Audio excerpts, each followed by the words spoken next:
Good afternoon and welcome to the Quick Count. My name is Ty P and across the screen from me is Jay Star. And for those new to tuning in, we are the 10 Count Podcast and we are officially a Buzzer podcast streaming live from Buzzer for the very first time right now. And we are also in affiliation with, down at the bottom, you'll see Turnbuckle. We appreciate everyone spending their time with us this afternoon leading into Clash in Paris, mere 60 minutes away. But first, we want to give a big thank you to Chris Dunn and the Buzzer team for bringing us on and allowing us to be a part of an amazing community of creators, content, and like-minded fans. Yeah, dude, we're here. We're here. The new era has officially begun for the 10 Count Podcast, the Quick Count. We're starting off with a bang, the Quick Count. We are the pre-show to Clash in Italy. We will break down everything. Obviously, if you look to our right, we have the AAA last night. Mask versus mask match was unbelievable. I cannot wait to discuss that and break that down with you, Ty. But yeah, just I guess who we are. Ty and myself, we have been at this for about 3 or 4 years now. We have had several rebrands. We've been here, we've been there, we've been everywhere. But we are making Buzzer and Turnbuckle our home. I cannot wait. I am excited. Thank you, like you said, to Chris and the whole team for believing in us. And yeah, we're here every Wednesday night for the 10 Count and every Sunday for the Quick Count. So Ty, let's get into it. Yeah, dude. I mean, Mexico City.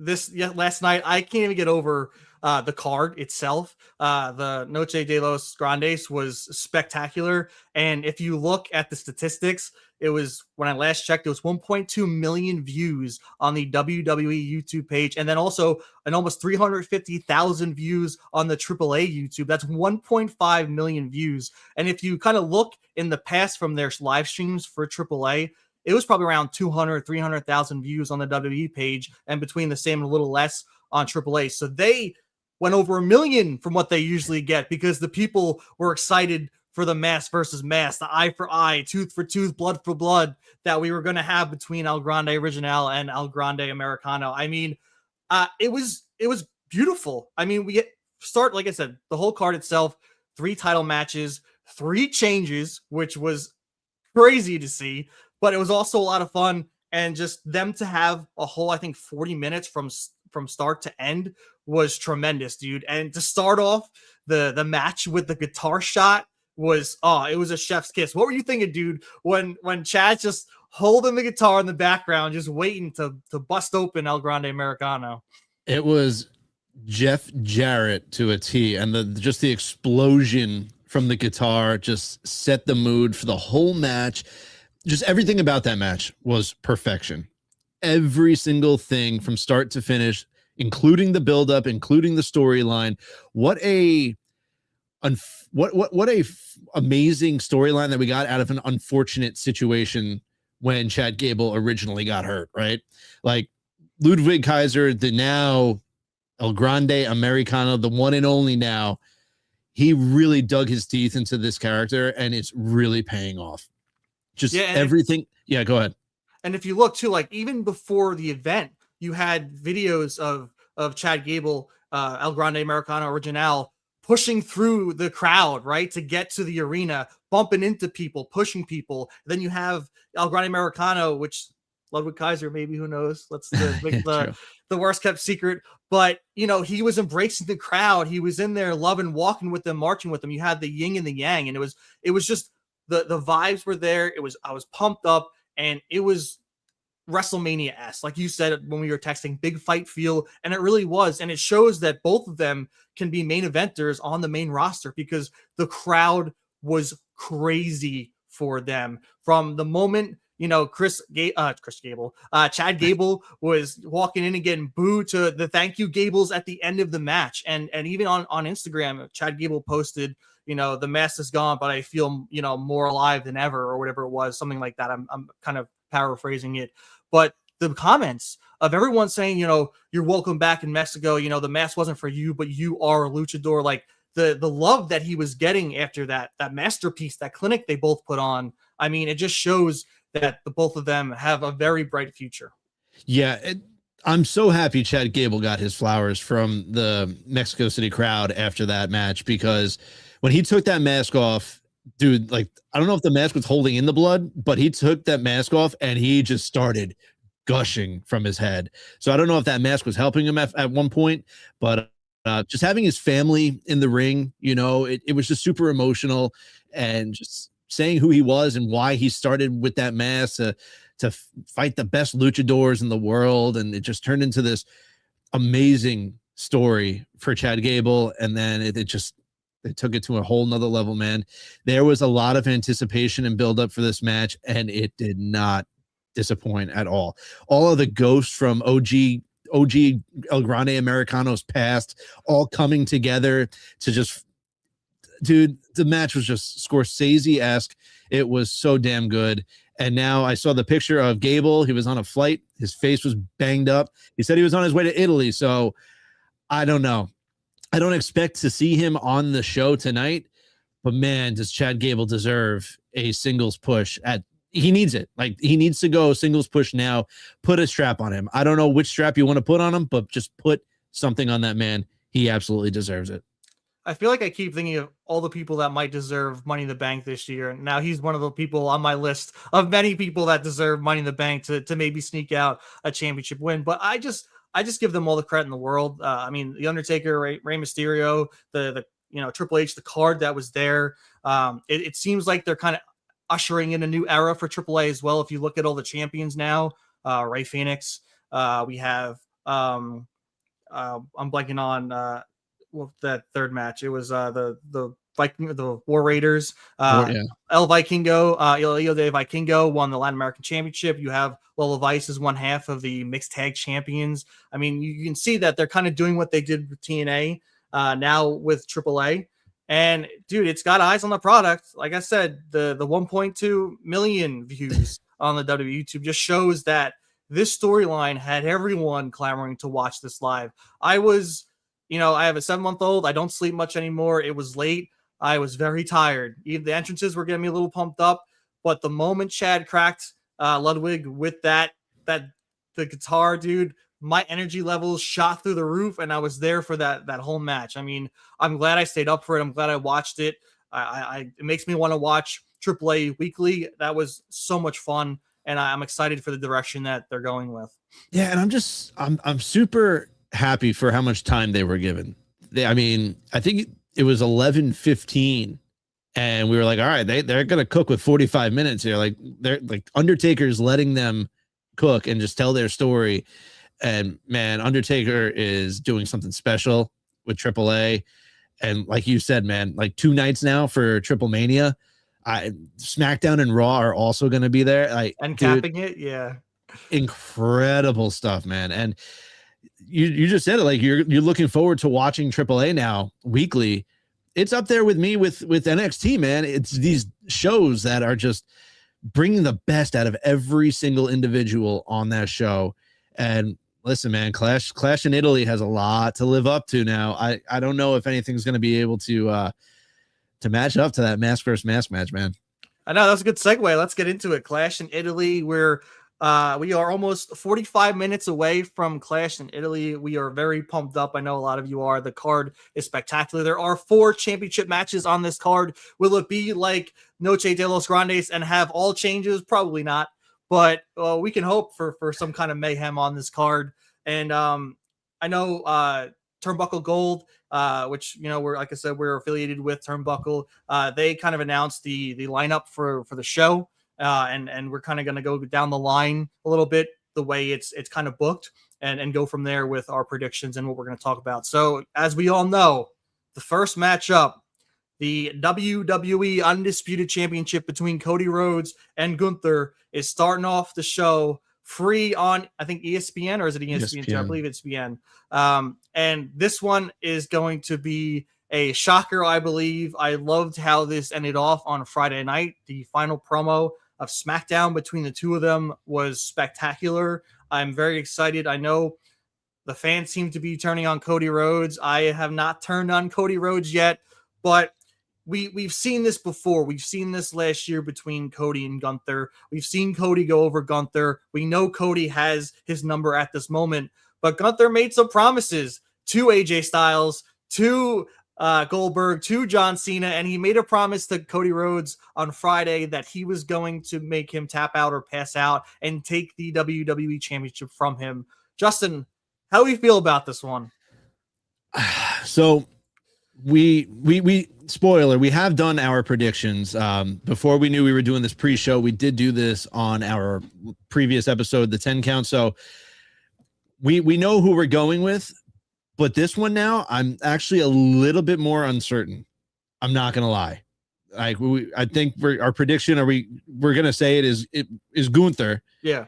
But now that it's opening up the show, I don't know how I feel about that. I don't know. I feel like Cody Rhodes on Friday Night SmackDown, he's arrogant, man. He is turning more and more arrogant by the week. Him and Sami Zayn, like when he said like you'd be to Gunther, you'd still be a 300 pounds, whatever in an indie show. Like what? Who cares? Like what's so bad about indie shows, man? Like I love going to indie shows. Like if I'm in front of 400 people, I'm happy, man. Like what the hell? Like is that a step below now, Cody? Is being a part of an indie show a step below? Is that not good enough, Cody? It is. He's the undisputed WWE champion, and he said it. It's addictive, right? That's that strap. That's addictive. The honor, the stakes that comes with it, the privileges you get. You know, the things you need to do, the late night shows, the kid stuff. Like there's a lot that comes with the undisputed WWE championship, and Cody's feeling it, man. Before he touched gold, man, he would have loved indie shows and gave him a nod. But now when you're at the top of the mountain, I mean, look at Roman. Roman barely shows up. He's the world heavyweight champion right now, but if you told him an indie show, he would tell you to move on over. And real quick, we have a comment from Aurelio PR787 on the YouTube. Hola, hola. I hope you guys are doing well. Here to share my amazing booking. I'll have Gunther win then have Ilya win the King of the Ring, and have Sammy build a story versus Cody Rhodes. I do have to agree with you. I think, Justin, for me, starting off the pre-show with Cody and Gunther, the shock value of having NU to start the night for free is going to have people in their seats and willing to watch and pay for a Clash in Italy, especially on midday Sunday. This will be over by 5 o'clock. If you like to go out and have some beers at a bar, even at home, hey, this is the perfect time to crack some beers and enjoy a PLE for WWE. And it's tough because Cody needs a spot at SummerSlam. They're going to book him at SummerSlam.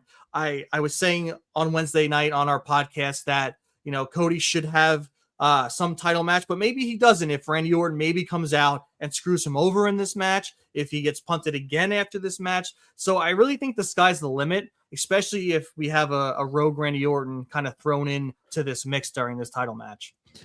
I don't know if it's going to be Randy. I would more so like Aurelio said, Sammy and Cody are not finished by any means. And we discussed this Wednesday on the 10 count. Sammy might get involved.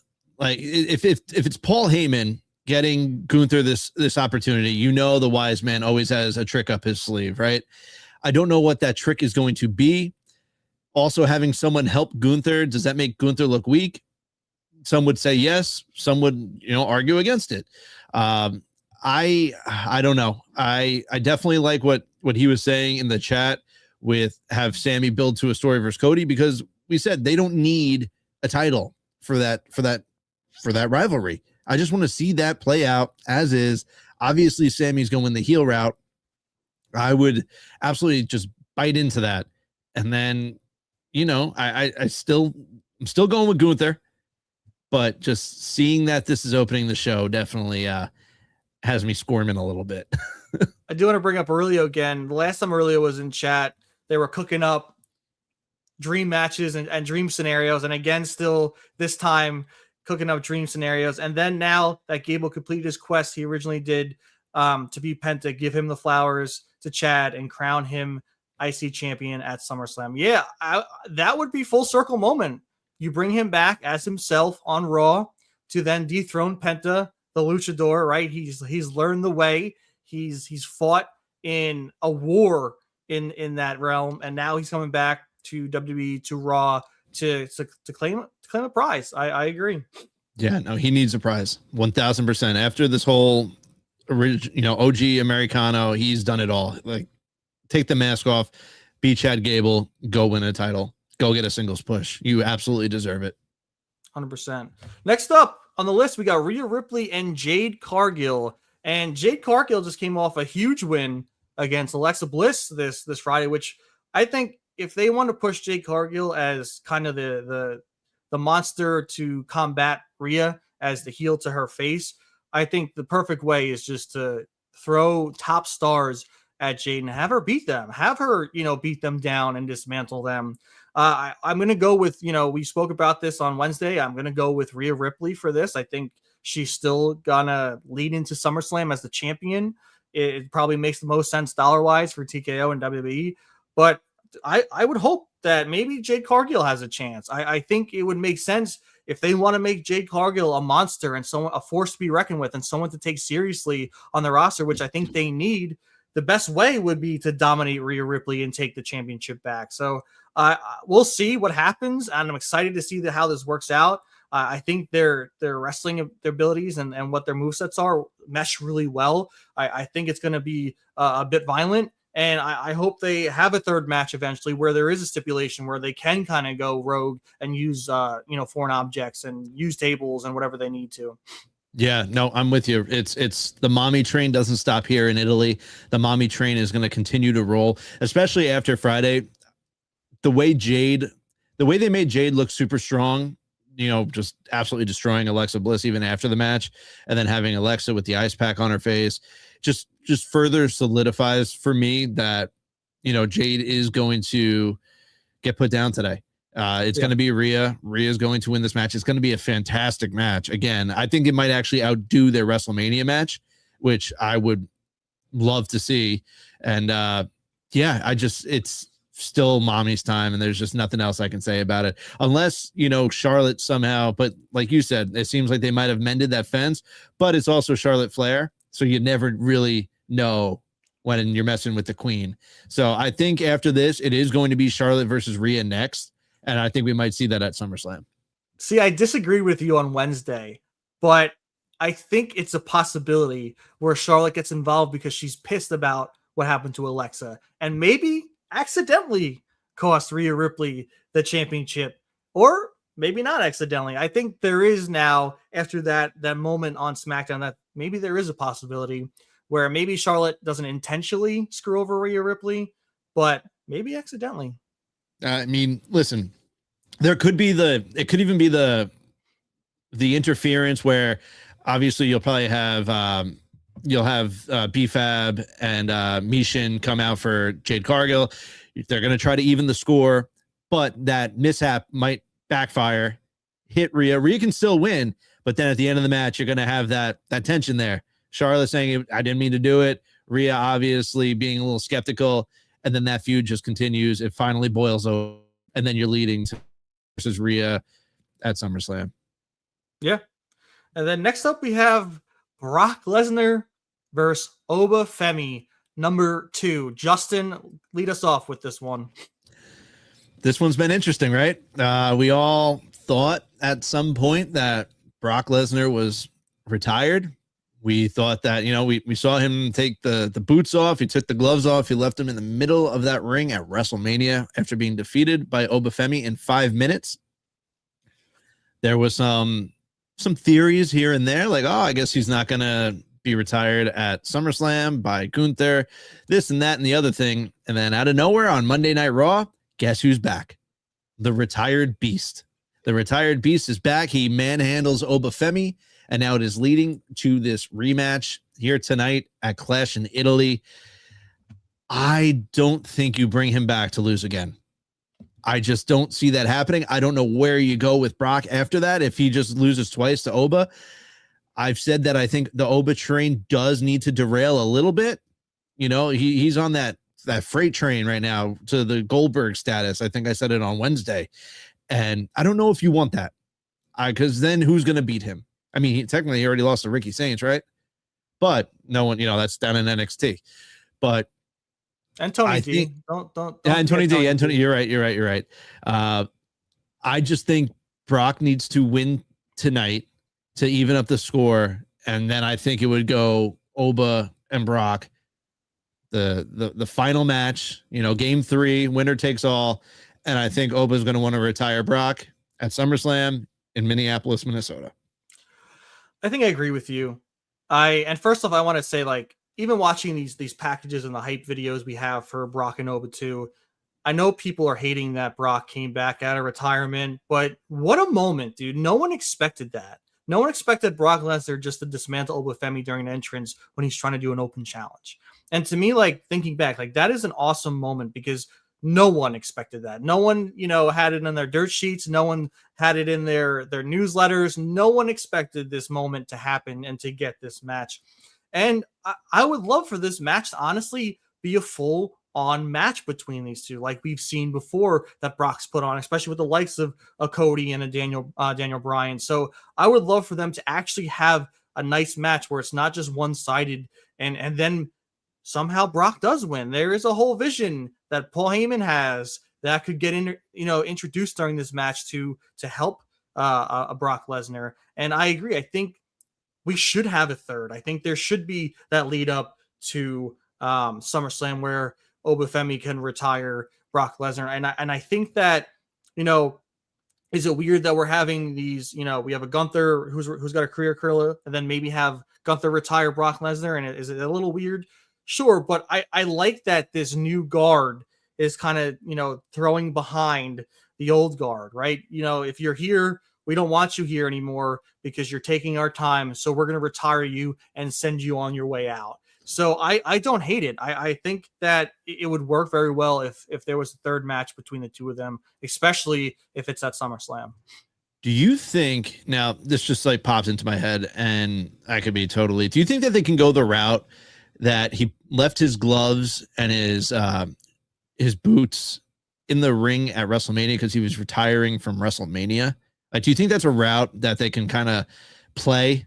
Like, in a way, I don't feel like it is. Like, once you once you put your boots and your gloves in the middle of the ring, that's you signaling that you're done, right? But with Brock Lesnar, I feel like he can be that one guy that's like, well, I did that because I was retiring from WrestleMania, and that was my last WrestleMania match.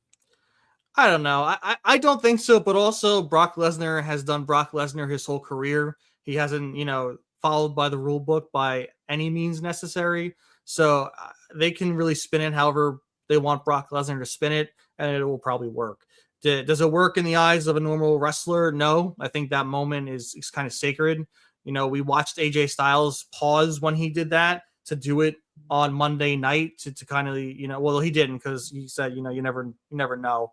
But that's kind of why, like, there's wrestlers, the normal professional wrestler, the people that have worked their way up, from the high school gyms to the indies to where they are now, they respect that putting the gloves and the boots into the ring. So I don't agree with it, but like I said, Brock Lesnar's going to do what Brock Lesnar's going to do. Yeah. And just once again, I just don't see a world where Brock goes 0-2 to Oba. I just don't see it. And then what was the point? Once again, I'll just go back to that. What was the point in bringing Brock back? He already got squashed pretty much in 5 minutes at WrestleMania on the biggest stage of them all. You don't need to do it again unless Brock is going to get one up. So once again, Brock Lesnar is going to win tonight. That is the prediction. Yeah, then we have Becky Lynch and Sol Ruker for the Intercontinental Championship. This is definitely interesting. I can go either way on this match. I mean, Sol Ruka is the new up and comer. We've seen the likes of Trick Williams take over from recent promotee from NXT. We've seen Ricky Saints in that realm. We've seen Ethan Page in the Intercontinental Championship match against Penta recently. So I think we're going to see a great match between these two. I think they're ready to show that the Intercontinental Championship, especially in the women's division, is top of the line. And I think Becky has been doing a pretty decent job at doing that. I know there's been some ups and downs in some moments since she's been champion, but I think these two are going to put on a clinic. but I kind of think Becky retains. I feel like Becky has this grasp on the Intercontinental Championship, and they want someone with her stature, especially leading into the end of the summer with SummerSlam, to be the champion, to maybe then pass the title to a Sol Ruca or a Roxanne Perez or someone in that realm at SummerSlam. I see your point. I mean, I still think Sol. This is the opportunity. We can go back to Wednesday. I thought that they should have jumped on Ethan Page, perhaps winning the Intercontinental Championship at Saturday Night's main event. They didn't do it, but Ethan Page looked great. Ethan Page will get that moment eventually. We all know that. I think this is now where they're going to really put their eggs in on the Sol Ruca basket. We've seen her up. She was on John Cena's farewell match. She was on the card then. So I think that they really truly believe in Sol Ruca and her athleticism and how good she is in the ring. And people call Becky Lynch Becky Hogan all the time. She's not. She's putting people over left and right. And I think it continues tonight by putting Sol Ruca over. And I think Sol is going to be a new women's Intercontinental Champion. And if you are a Patreon subscriber to Turnbuckle Gold, you would have known that over a week ago, 2 wrestlers came out with injuries, and it was obviously Logan Paul with his torn tricep, and there was an undisclosed injury to Sol Ruca, and she just announced today on their pre-show that she was cleared this morning. Nice. So Sol is cleared. She's ready to go, and I think she's ready to take that women's title from Becky Lynch. All right. I dig it. And then last but not least, we have the World Heavyweight Championship match, Tribal Combat between Roman Reigns and Jacob Fatu. Justin, take us away. Got to acknowledge, but who are we acknowledging? That's the question. I think we're acknowledging our tribal chief, Roman Reigns. Not ours. My tribal chief, Roman Reigns. Sorry, Ty, I misspoke there. I see Roman winning this. I think this is going to get weird. I think it's going to get wild. This is main eventing Clash in Italy. I've seen a lot of different skeptical rumors about maybe Azilla Fatu comes out and helps Jacob to try to even the score. Maybe the Usos turn on Roman and they help Jacob Fatu win, and we have a new tribal chief. I just don't see that happening. I really don't. And with that said, it's just Roman Reigns, and I think it's Roman's title until SummerSlam. I think he'll drop the title at SummerSlam, perhaps. I don't know. But, I mean, if there's a spot for him to drop that title, I think it's there. It's not tonight, and Jacob Fatu is going to have to acknowledge Roman Reigns as his tribal chief. So does Roman's non-schedule of June scare you at all? That maybe he will drop this championship if he's not going to be around until is it King of the Ring that he's next on? I don't think so, because I thought we discussed that Night of Champions, it's not really, they don't need him on that card, right? It's really like the main matches are going to be the King of the Ring finals for the men and the women's to see who will go on to then, challenge. It doesn't scare me. I don't necessarily think that that's going to have any effect on anything. And then again, does that mean Jacob's just going to be like a placeholder champion? Like, if I see Jacob Fatu getting a strap, I want Jacob to run with that for a while. I want Jacob to build a character. I want Jacob to develop some stories with whoever may be in front of him to try to take this title away from him. And I just don't see that happening if he wins tonight. Yeah, I unfortunately think Roman's going to retain. But I can see the likes of if Jimmy and Jay do get involved, there's no DQ.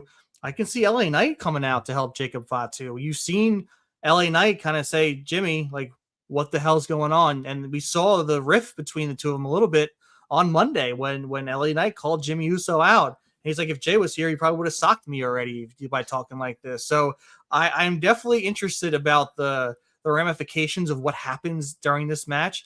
And I mean, dude, if we're wrong and we have a new tribal chief in Jacob Fatu and a new world heavyweight champion Jacob Fatu, I would be thrilled to see the landscape of that family change very quickly. And it would make sense, because if Roman is gone in all of June, Jacob Fatu can retain to defend the world heavyweight championship at Night of Champions. You can have the bloodline in array. You can have Jimmy and Jay just like reluctantly acknowledging Jacob Fatu. Jacob Fatu could bring in Azilla Fatu to be his right-hand man, the way we've seen things go. Who knows what happens on SmackDown with the MFTs and Solo if they have to acknowledge a Jacob Fatu. I mean, the what ifs are incredible from this moment, but I don't think that's going to happen. I agree with you. I think Roman Reigns is going to kind of hold this title hostage until SummerSlam, maybe past that, but we'll see. Yeah, listen, there's a lot.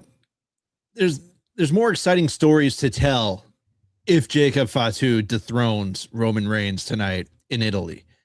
There's so many different options and routes that they could go and they can explore, which would be exciting. Don't get me wrong. I would be tuning in on Monday night on Netflix to see what the hell is going on now that Jacob Fatu is at the head of the table and he is the world champion. I just don't know if they pull that trigger. I don't have the faith. I don't think that they can do it yet. They will do it eventually, but I just don't think this is it. I really don't. Although I'd be happily wrong. I'd be fine if Jacob Fatu won tonight in Italy. I don't see how they end up doing it. I just don't think it's going to happen.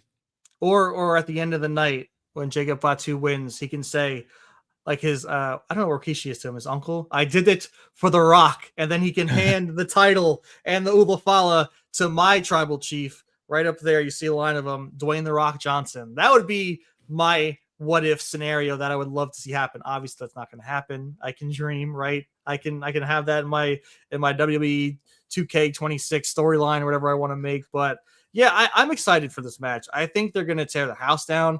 It's going to be super violent. It's going to be chaos. It's going to be epic. And it's going to be a great way to end this night in Italy. I mean, it's like I said, it's going to be like 5 p.m. our time, which is awesome. I mean, we're going to be riding this high. I won't have to go to bed right away. I mean, it's going to be freaking epic. I can't wait for this PLE. The card's just up and down is fantastic. And to kind of just keep riding that high from last night at Noche de los Grandes. I mean, I'm going to, precursor to this, but like what an epic weekend of wrestling that we're having. Yeah, no, absolutely. Let me ask you, what match are you looking most forward to on this card tonight? I got it, dude. It's tough because I like all of them. I think Rhea Ripley and Jade is going to be a fantastic one. I'm very excited to see how Cody and Gunther ends and turns out. I think they're going to put on a spectacular match. But honestly, dude, Tribal Combat's fun. It's always a fun gimmick match. It's great to watch. I mean, when Jay and Roman went through it, it was awesome. And even having Jimmy kind of screw Jay over was a great moment in that match. But even like Brock Oba too, man, I want to see Brock kind of, actually fight back. So it's kind of, I guess I'll say it's a tie for me. If I want to go with my most anticipated matches, it's going to be Brock Oba 2 or the Tribal Combat match for the World Heavyweight Championship. Yeah, I for me, it's the match that's opening up the night. It's Cody and Gunther, because this is the match that I really don't have a grasp on. It could go either way. Like, who in their right minds would go and bet against our champion Cody Rhodes, right? The American Nightmare. Who would do that? Easy and we're doing that. We're doing that. Beat. We're doing that. You just said it. He's easy to find, hard to beat. I can't believe that they're starting the show off with this. I think that means that Cody and Gunther are going to say, hey, let's go show these people on ESPN what they're missing if they don't buy the ESPN Plus subscription. Let's just go put this all out there. And man, the first match is the match that I'm looking forward to the most. I cannot wait for Cody Rhodes and Gunther to go at it. Yeah, I mean, we are like 23 minutes away from Clash in Italy. I wish I was in Italy right now. I would love to be in those vibes. I mean, the international crowds are always fantastic. I mean, look at, Mexico City last night. And that train's just going to continue through this whole PLE. We're going to hear a lot of songs singing, a lot of chants, and it's going to be a hell of a time. And I cannot wait to hear the crowd, brother. We always talk about it. These international crowds are unbelievable. It didn't disappoint last night, right? That AAA crowd is always fantastic. And I think we saw it in Barcelona on Friday Night SmackDown. The crowd was getting into it. I heard some woo woo woos. Our boy Matt Cardona, he was thinking, whoa, maybe Zack Ryder isn't dead. Maybe we have to bring back those woo woo woos a little bit. but these international crowds don't disappoint. I think the crowd is going to make the whole card just feel super special and super epic, and I can't wait for that either, dude. Yeah, we're 23 minutes away from going live. Obviously, you can see up next we have Public Enemies up next. They're doing a side cast on Buzzer. So if you want to watch the show, watch along with Public Enemies podcast. They are unbelievable. I'm going to tune in. I guarantee you that. I'm going to have them pulled up on my laptop. I'm going to have a little Clash in Italy on the big screen, and I'm just going to sit back and wait until I have to go to work later on tonight. But if you're new to the show, this is the quick count. The quick count usually runs a little, it ends a little sooner than our flagship show, the 10 count. So this is where we pretty much wrap it up in between the 30 and 40 minute mark. So let's ring that bell, because this quick count is officially over. Thank you all for joining us. Thank you all for joining us on Buzzer. Please go join Buzzer right now. If you look in the top right corner, you have a QR code. You scan that and it'll bring you to the buzzer.com. Sign up. Go sign up. Buzzer is building something extraordinary. I promise you, you're going to want to join. It is just sports takes for real sports fans. Nothing else. No advertisements. Just all sports takes. Go follow all your favorites, all your favorite content creators. Everyone is doing something special there right now. Also, we have top right corner now is a QR code to the Turnbuckle Community Discord. It is the best professional wrestling Discord, in my humble opinion. That's out there right now. The community is great. Everyone's fantastic. There's no arguing and whatever. It's just a friendly community where you can go and talk our favorite thing, which is professional wrestling. And then the last QR code we have in the top right corner now is a QR code to the official 10 count merchandise website. You can see Ty is repping the quick count shirt right now. It is prowrestlingtees.com. The 10 count, you get the quick count shirt, or you can get the 10 count shirt. Either or, they both look great. I have them. Ty has them. We can't, I should be repping mine right now, but I just can't stop repping the New York Nickhausens. With that said, we are going to wrap it up. Stay tuned. In 20 minutes, we will have that sidecast live here on Buzzer with the Public Enemies. Until then, go follow us at Ty is at TLP_maximum on X. I am at JStar02 on X, and go follow the 10 Count podcast on Buzzer and on all other social media apps. Until then, enjoy Clash in Italy. It is Ty, it is J-Star, and we are out. Oh, thank you! Oh, thank you! Oh, thank you! no.